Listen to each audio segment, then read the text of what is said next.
Okay, so this is for Lab 5 of ECE 524, programming our device.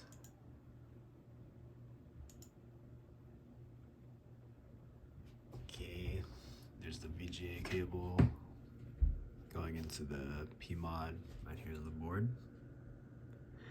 Switches are 0. Okay, now I'm only using one monitor, so let me switch to our VGA port.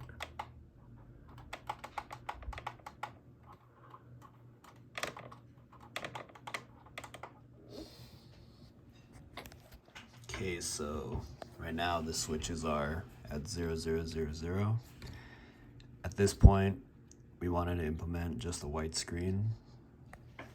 There it is, meaning all VGA signals from all RGB VGA signals are 1 right now. If we switch this to 0001, we should see just red. This means the VGA red signal is the only one set to value 1. Next, if we do 0010, we should see green. Only the green signal is up. And for blue, 0011. There you go, works fine. Now for 0100, we wanted to create a pattern. So to resolve this, we made a constant that was going to calculate a third of the width of our monitor's resolution, and then within each using math and if-else statements, we split up the signals to be on at specific points of the horizontal counter register. We use this for this switch as well as this switch to create this pattern. So instead of a third, we have 1, 2, 3, 4, 5, 6, 7, 8. That's black right there if you can see.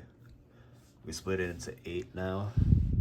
Same process as the last implementation, just an eighth rather than a third.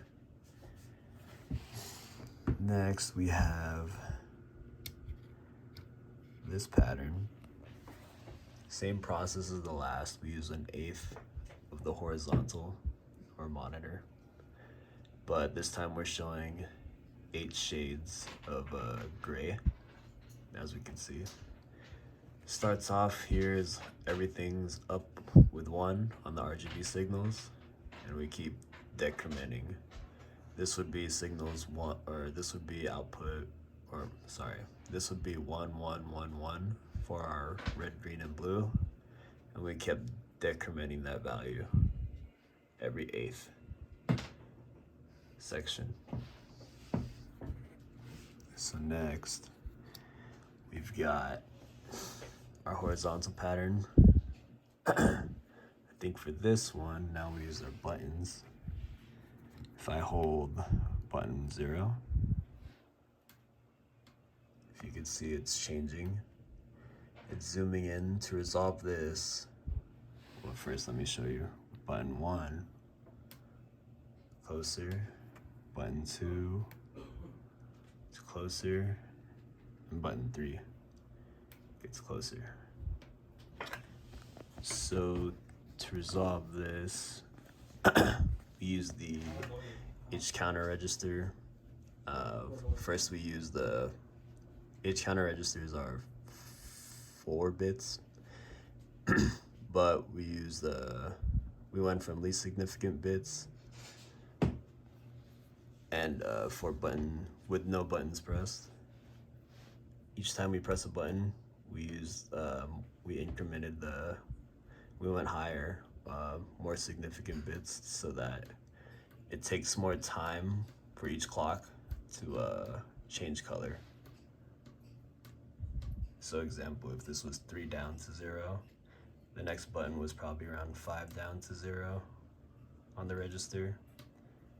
Or not 5 down to 0, sorry, 5 down to 2, This one might be 7 down to 4. This one, I don't remember, but you get the point. It gets more significant bits used, or the higher significant bits used. So that's switch 0, 1, 1, 1. Now we go to 1, 0, 0, 0. Now we get the vertical going from top to bottom. Last one used the H counter edge. This one goes through the same process, but instead it uses the vertical counter edge. Here I'm clicking the buttons, switch.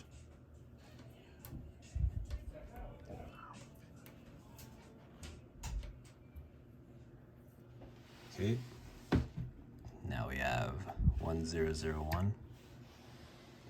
Here we display a checkered pattern. We resolve this by XORing the verticals and the horizontal registers. With the buttons, I'm pretty sure it's supposed to zoom in, or looks like it zooms in.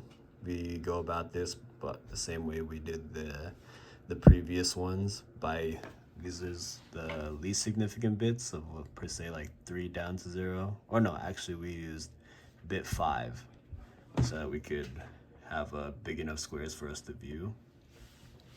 Then we start using more significant bits throughout each button from button 0 to button 3. So if this was bit 5 with no buttons pushed, button 1 might be like bit 7 we use, meaning because bit 7 changes slower than bit 5. So we'll get bigger and bigger and bigger. Next, 1, 0, 1, 0. Now this one we were generating, trying to play with our logic operators. I believe this was AND. Now if we press the button, it should give us a different pattern. Another pattern with another button, and the last button, another pattern.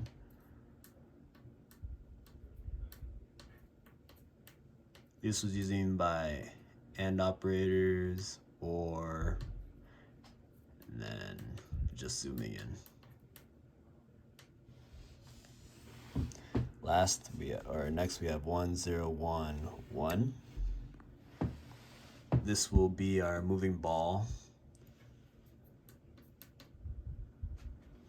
Then our last implementation, we have 1, 1, 0, 0. Which is the image that we displayed at the middle of our screen. This one we use the same way as the ball from previous lab. However, I created a signal that would calculate, or I created a constant that would calculate the middle of the horizontal of the monitor, as well as the middle of the vertical of our monitor. So it would need to between the value of the pixel size of the pixel should be within the boundaries of the middle of the horizontal and middle, and the horizontal plus the size of this, and middle vertical plus the size of the image. So that is how I got it to display in the middle. And I think with buttons, I changed the color of it. Yes. And there we go, that's lab 5.